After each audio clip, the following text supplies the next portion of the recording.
Welcome to my very first video. So here we have our setup. Here's my little microscope so we can look closer at the pennies. Here's the screen where we can look at it. This is where I'm gonna put the pennies to look through. And here is my penny box.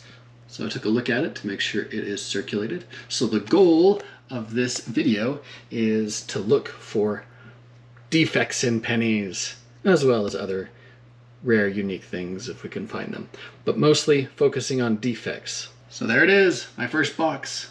Let's get into it. So just quickly to explain what I'm doing. So I like to use the Variety Vista website to look for different defects in the pennies, and they have a whole list of them. And what I did is I went through the list for the ones that were a little bit more easy to see, a little bit more obvious, so that when I find one I can show it and you'll be able to see it. And these are the ones I'm looking for. So this is the list I've created for myself of the different pennies that I'm looking for, all the way back to 1959. Anything that's a wheat penny or previous, if we find it, I will look at those in detail because they can have a whole host of different defects and things. But so far as my list for the more modern pennies, this is what I'm looking for. Right off the bat, in my first roll, I see a 57 poking out right there. Nice, a wheat penny in the very first roll. That's a good indication of what might come. So I'm going to go through these and match them up with the different dates here. So if I find anything from any of these dates, I'll put them off to the side, and then I'm going to one by one go through them and look for any defects. And then of course, if I find any defects, I'll bring you in, as well as when I find things like wheat pennies. I've gone through the first roll, and this is what we've got here. So we've got all these dates here that are different possible defects we can look for, all the way down here to 70, as well as that 57. So here we go. We're going to look through for any of these defects. So I wanted to bring you in and just show you something here on this 96. See this area right here? It looks a little different. It actually filled in a little bit here. It's called a cud. Basically, the die that was producing these had a break here, which is very common inside of letters and numbers to have these little breaks. And so it filled in with the copper. So this is actually pretty common. Just wanted to point that out. Made it through my first roll of coins, and there was nothing really of note in there. I did find a 1970S, which of course I always check to see if it's a small date or any other cool stuff on it, but alas, it was just a large date. So the only thing we really found was that 5070 wheat penny. Well, would you look at that as I was going through? Look at that, a 1920 poking through. Wow, that is really old. You don't usually find one that old in a penny box. Very cool. Okay, I am now 5 rolls in, and I've already organized everything from this roll.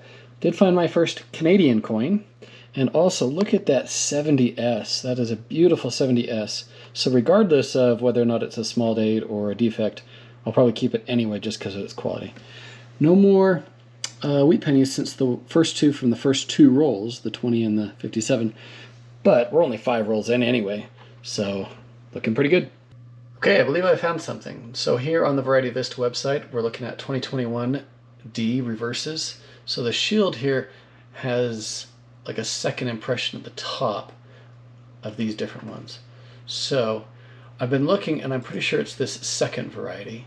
So you don't really see any die cracks, but when you look at these kind of separations going across here, in particular this one on the right here, see how it kind of tapers down to this? Now let's go to the photo I have here, the image I'm looking at. See how it also on this right side seems to taper off? Here, let me move around a little bit. See that? See how it seems to be tapering down right there? And it still has that separation all through here.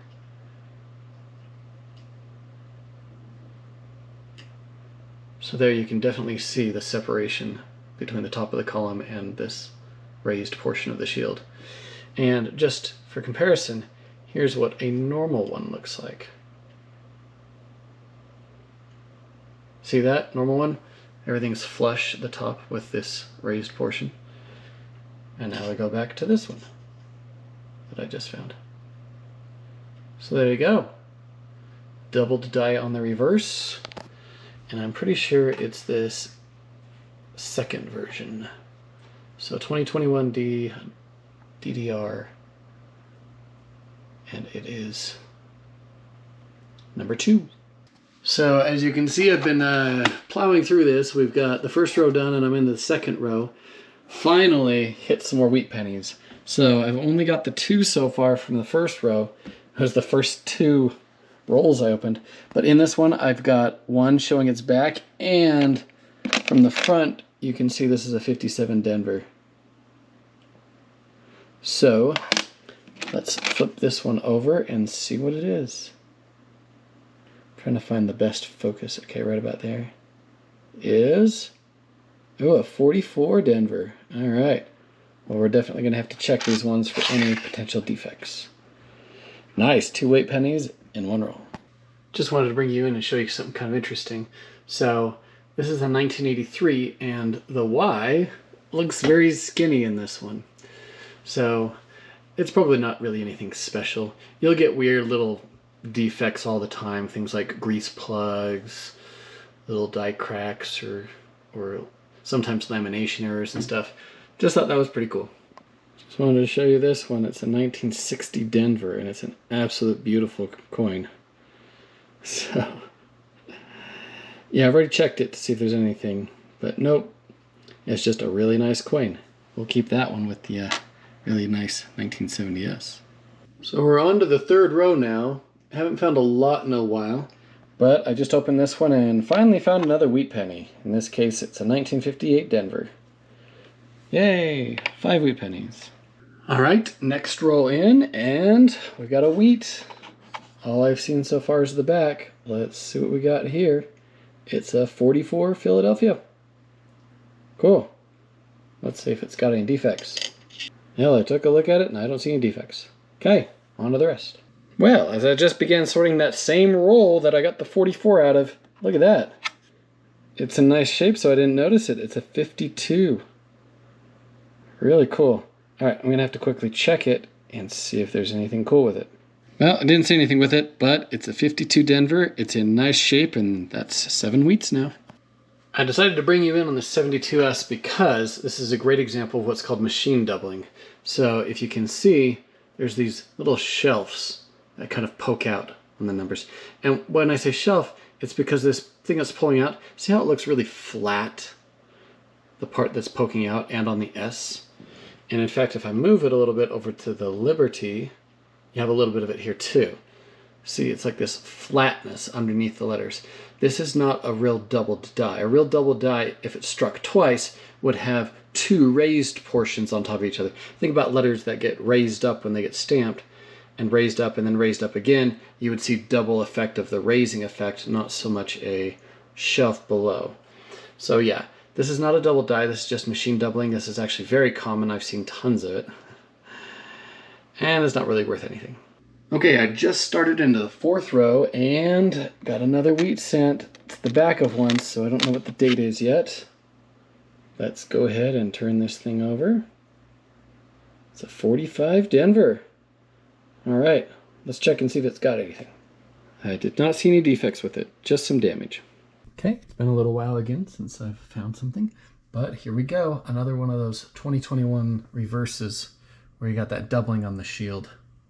So it must not be a very uncommon, it must be a common, relatively common doubling, but that's cool.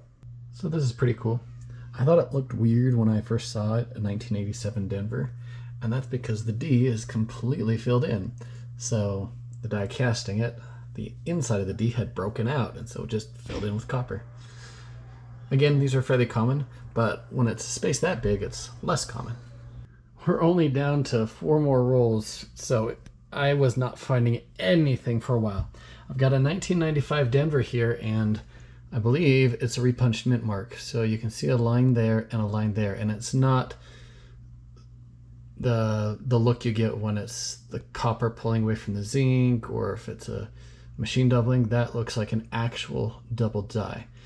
Now, I don't know for sure because they on the Variety Vista website, they don't go up to the 90s with repunched mint marks. Sorry, not double die, repunched mint mark. Anyway, it looks like it to me. I can see that nice little indentation on both sides. I'm pretty sure that's a weak repunched mint mark. All right, fourth to last roll, and finally got another wheat penny. I could see from the front it was a 1949 Denver. Oh yeah. Hopefully that's showing up for you guys. There we go. No defects on it, but I am up to 9 wheat pennies now. Okay, so just to recap, here's our finds from the day. So I didn't quite go over this. This was a 69 Denver that the FG initials got basically worn off on it. It's probably just a polishing thing. I just thought that was interesting. We managed to get 2 of the 2021s that have those doubling at the top. That was the better of looking of the 2. I actually found like 4 that had doubling things going on. So it must be a pretty common thing, so I'm not going to really look for it anymore. We have this 1983, which had that weak Y, which upon further looking at other things, that's actually a fairly common thing, so no biggie there. The 1987D that had the D completely filled in from a die break, just a small one. And then we had the 1995 that looks like a repunched mint mark to me, a weak one, but it looks like a repunched mint mark to me. And then our 9 wheat pennies, a 20, 2 44s, a 45, a 49, a 52, a pair of 57s, and a 58. A single Canadian penny, and then a 60 and a 70S, 60D, 70S that are in really nice condition. Not bad for a box. Hope you enjoyed it, and we'll see you next time.